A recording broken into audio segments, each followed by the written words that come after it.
Muy bien. Pues bienvenidos a todos a una nueva jornada de 15 minutos de sostenibilidad del Colegio Oficial de Ingenieros Aeronáuticos de España. Estas jornadas buscan divulgar de forma sencilla y en sesiones cortas los problemas, objetivos y soluciones que nos encontramos en nuestra lucha por sostenibilidad.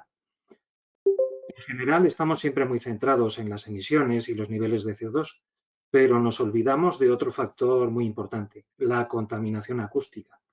Por ello, hoy dedicamos la jornada al ruido, objetivo de Europa 2030. Desde la Dirección General de Aviación Civil nos van a contar los objetivos fijados para el 2030 en relación al ruido del transporte aéreo. Y para ello tenemos la suerte de contar, para contárnoslo bien, a don Álvaro Fernández Iruegas Pombo. Actualmente es el subdirector de Aeropuertos y Navegación Aérea de la Dirección General de Aviación Civil. Es ingeniero aeronáutico y empezó su carrera en el ámbito de las infraestructuras aeroportuarias y de navegación aérea. Ingresó en el Cuerpo de Ingenieros Aeronáuticos del Ministerio de Transportes, Movilidad y Agenda Urbana en 2009 y en la actualidad, como subdirector en la Dirección General de Aviación Civil, afronta los retos del presente y futuro del sector aéreo, como la sostenibilidad ambiental y el cielo único europeo. Álvaro, somos todo oídos con todo lo que nos tienes que contar.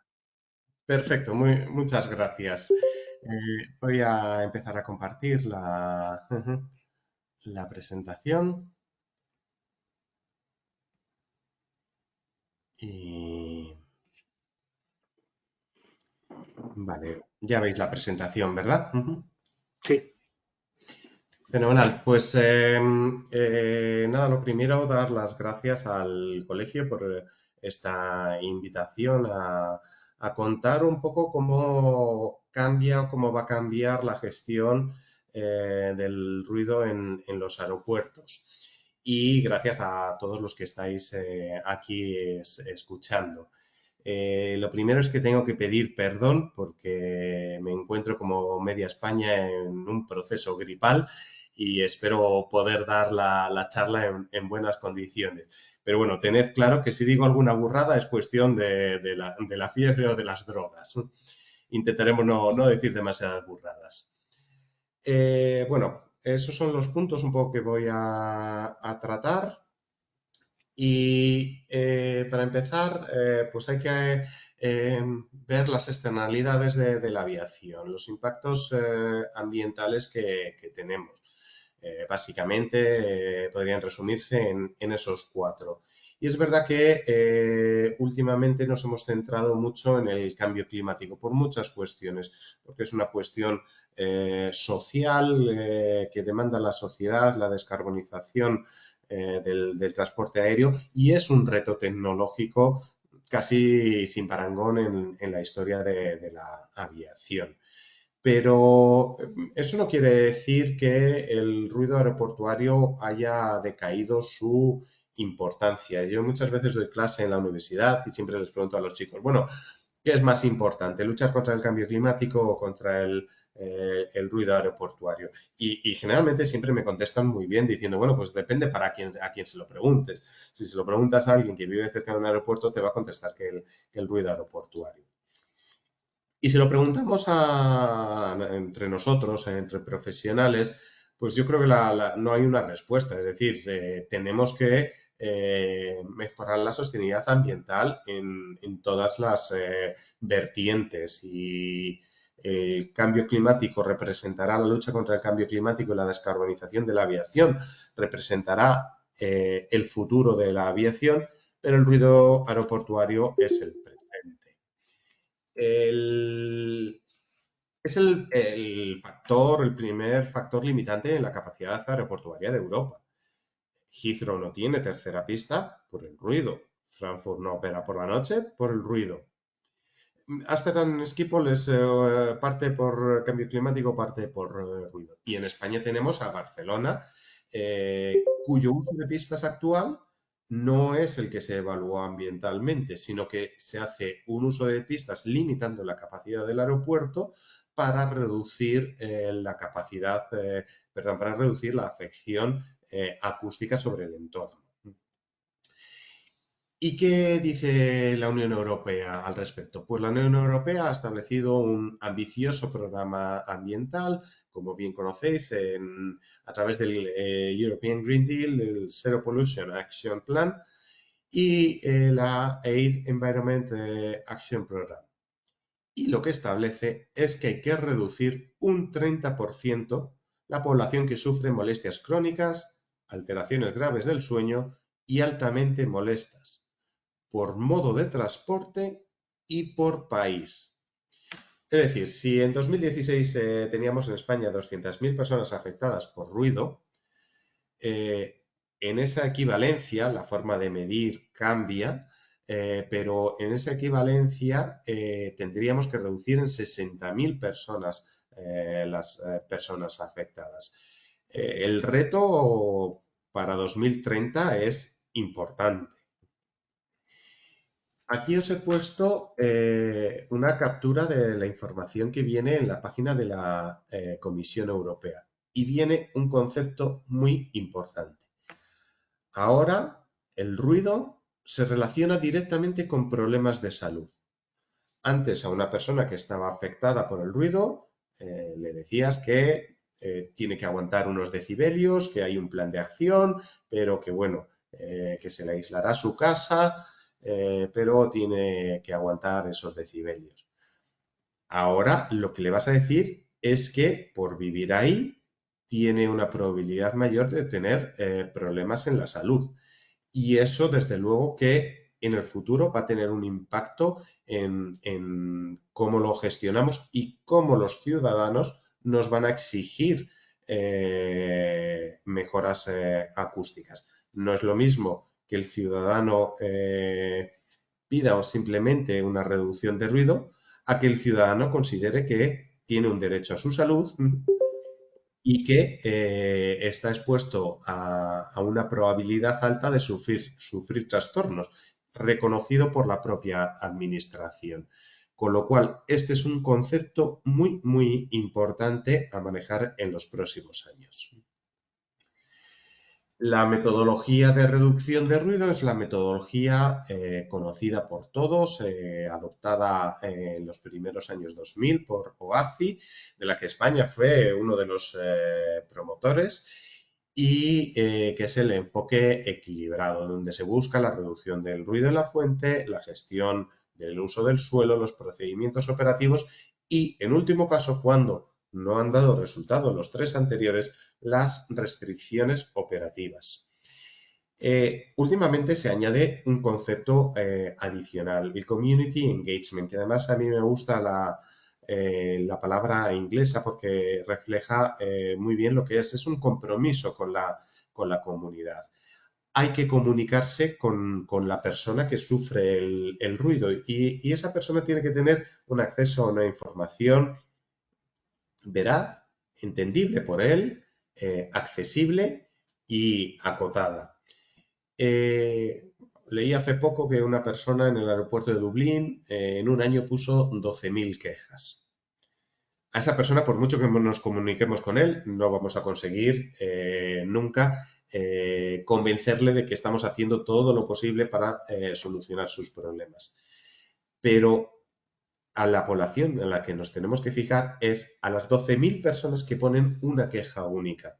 Tenemos que comunicarnos con ellos para que la molestia, que es algo subjetivo, sea menor. Se calcula que los factores no acústicos de la molestia, es decir, la subjetividad, pueden representar un 2/3, un 66% de la molestia. Y todos lo sabemos que cuando tú haces una queja a una administración, a una gran empresa y te sientes ninguneado en la respuesta que te dan o no te responden, te cabreas muchísimo más. En cambio, cuando si intentan comunicarse contigo, entender tu problema, que tú entiendas que puede haber soluciones o no haber soluciones, pues esa subjetividad puede ser algo diferente.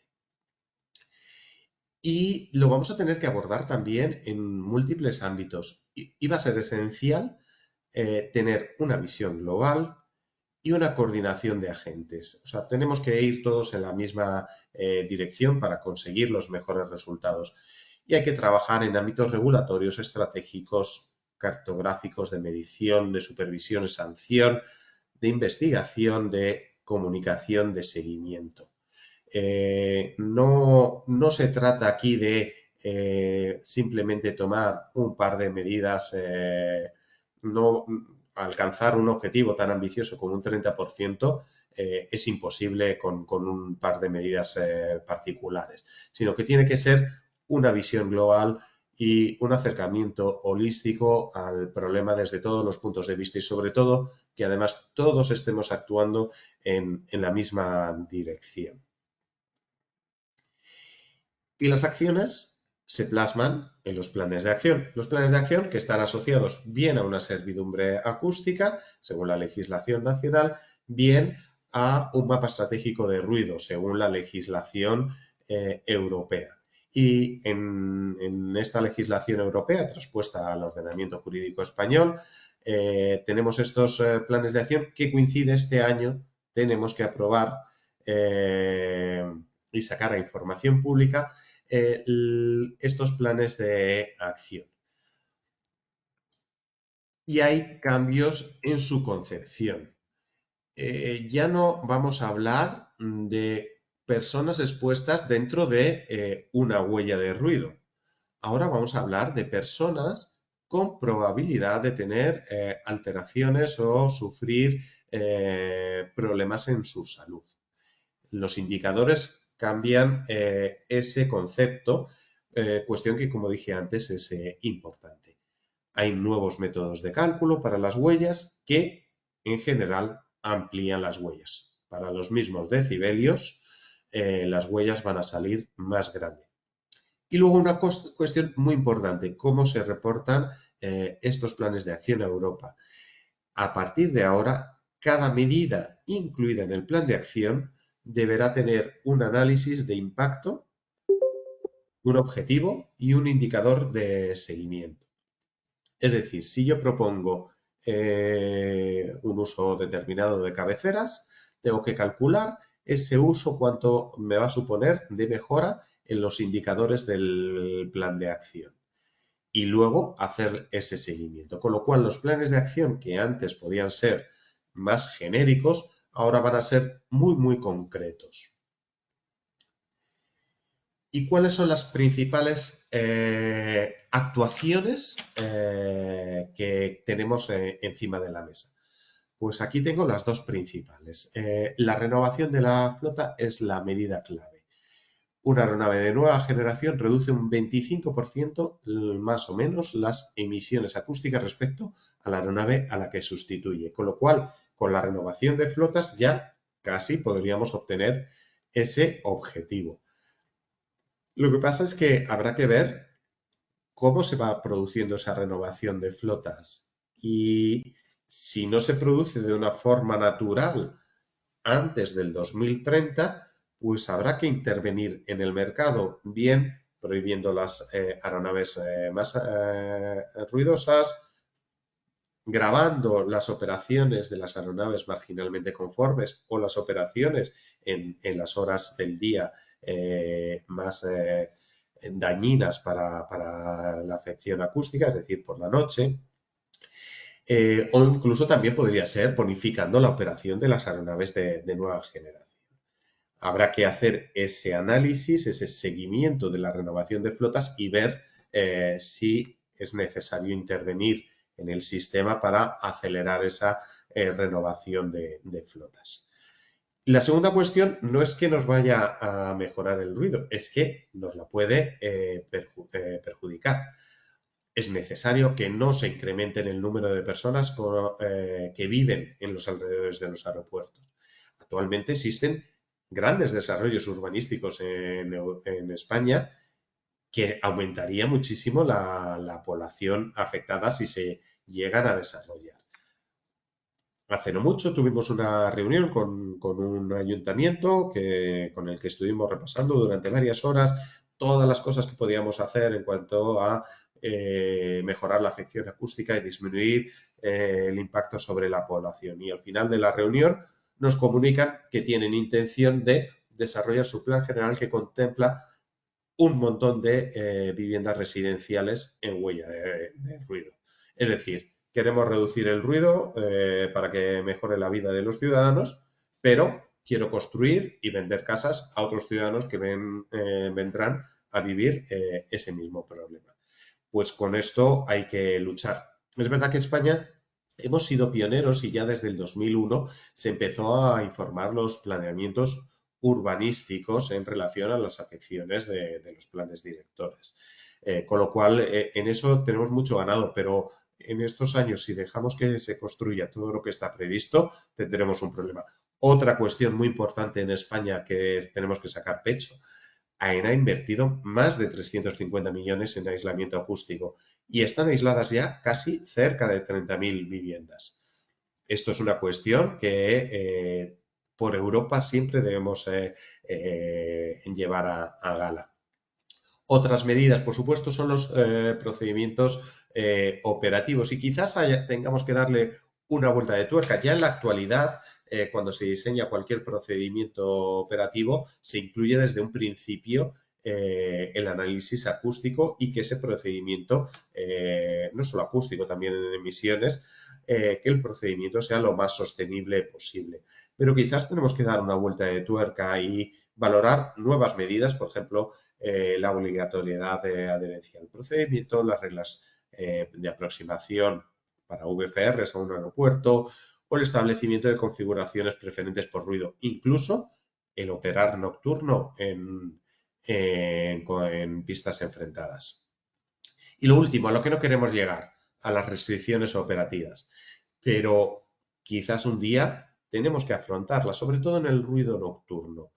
Al final en España tenemos una red de aeropuertos muy importante, con una calidad aeroportuaria muy importante. Pues quizás en los aeropuertos que estén abiertos toda la noche tengan que ser los aeropuertos donde no hay problemas acústicos. Y quizás haya que tener una franja nocturna en la que no aterricen aviones. Bueno, como medida anterior a tener una restricción operativa, quizás nos vale con imponer una tasa de ruido nocturno. Estas son cuestiones que debemos monitorizar cómo vamos aplicando las medidas. Siempre se aplican primero las menos gravosas para la aviación y tenemos que ir midiendo y conociendo cómo va esa reducción de personas molestas para al final tomar las decisiones que menos nos van a gustar en el sector. Para concluir, ideas que creo que son importantes que nos quedemos con ellas.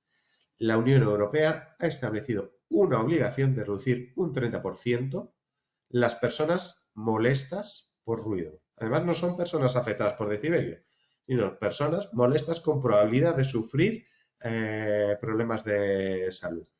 Con lo cual también tendremos que calcular o averiguar quién es una persona molesta. Una cuestión esencial es saber que ahora está directamente relacionada con la salud la afección al ruido. Y esto no lo debemos nunca olvidar.